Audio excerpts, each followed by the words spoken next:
Hey everybody, thank you so much for joining me today.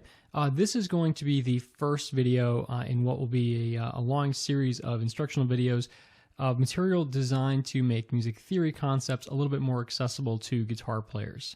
So we'll be going through a very simple kind of step-by-step process that will hopefully end in you having a better understanding of how these music theory concepts work on the guitar for one, but also just how they work in general.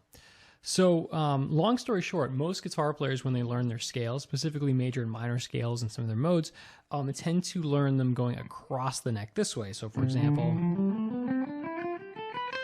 right, like that, or 3-note per string variations, or different positions on the guitar, whatever. The method that we're going to be outlining here is actually going to, it'll end up there, but we're actually going to start by doing just a single string at a time. So we'll be going more this way on the guitar. And I think this approach oftentimes gets ignored by a lot of guitarists and a lot of teachers because it's not as practical, right? Obviously, if you wanted to play something that's quick, it's easier to do it in one position than it is to just go up a single string to do that. But I think that this is definitely worth investigating because it's going to give you a much clearer picture of how these scales actually function. It's going to be more akin to if you were going to learn music theory concepts on a piano, for example, where all the keys are laid out for you in a row. A single string functions the same way. So that's the long and the short of it. We're going to start today with a single string chromatic scale. We're just going to talk about what all the different notes are, like what are all these different pitches we have to work with, how do whole steps and half steps work. And then in the subsequent videos, we'll start going into major scales. So without further ado, single string chromatic scale. Let's get to it. Okay, so everything we're going to do for today is going to be just on the A string, just on the 5th string of the guitar there.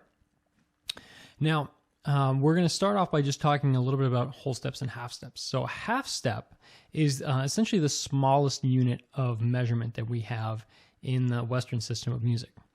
All right, at least as far as the guitar is concerned. So a half step on the guitar is very simply 1 fret. So if I go from the open string to the 1st fret, that's a half step. If I go from the 1st fret to the 2nd fret, that's a half step. 2nd fret to the 3rd fret, that's a half step.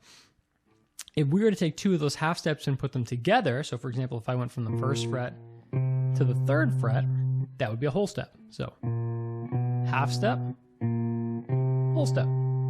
There you go, really simple. Now, most of the what we call the natural notes, or the letter names of notes, have a sharp that comes right after them. So what I mean by that is here's an A string. If I go up a half step from that, that's going to be A sharp. Okay?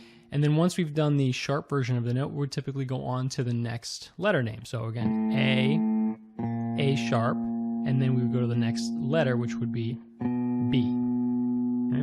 And that's the case for most of the notes in our scale, our whole chromatic scale system. However, there are 2 notes that do not have a sharp that comes after them. All right, and so those 2 notes are going to be B and E. So there's going to be no B sharp, and there's going to be no E sharp. Now, for those of you guys who maybe are a little bit more experienced and say, wait a minute, there's B sharp and E sharp, and yes, but that's later. So for now, no B sharp, no E sharp. They don't exist. Okay, forget all about them.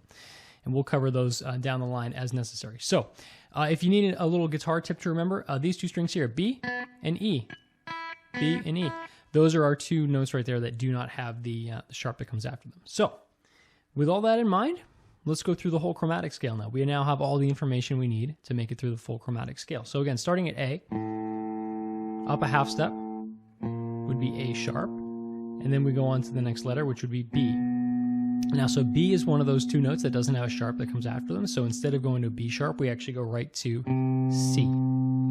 All right, so A sharp, B, C. All right, and now after C, we're just back to the sharp being right after the natural note. So this is C, C sharp. Go to the next alphabetical note, D. After D, D sharp. After D sharp, next alphabetical note would be E. All right, so I'll go through that one more time up to the E. So A sharp, B, C, C sharp, D, D sharp, and E. All right, now E is the other note that doesn't have a sharp that comes after it. So instead of saying E sharp, we go right to F.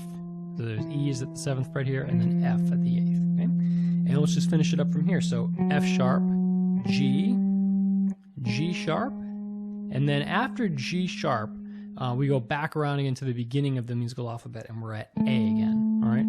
So G is the last letter that we encounter in our musical alphabet. So G, G sharp, and then right to A. Okay? If you've done it correctly, when you get to the 12th fret, you should be on the same note that you started on. In other words, we started on an A on the open string. The 12th fret is also an A. Okay? That's a little checkpoint for yourself there. So let's go through that one more time. So A sharp, B, C, C sharp, D, D sharp, E, F, F sharp, G, G sharp, and A. Okay? And for the time being, we're just going to do it that way. We're actually just going to go up the neck this way. We won't worry about going down just yet. That'll be another concept we cover a little bit later on. All right? So that's it for this one. So I would encourage you to start with that and get comfortable with doing that, even just on the A string for the moment. That'll be fine. And then once you are feeling relatively comfortable with that, then come on back and take a look at video number 2, which is going to be applying those same concepts to a full major scale on the 5th string. So hopefully I'll see you soon.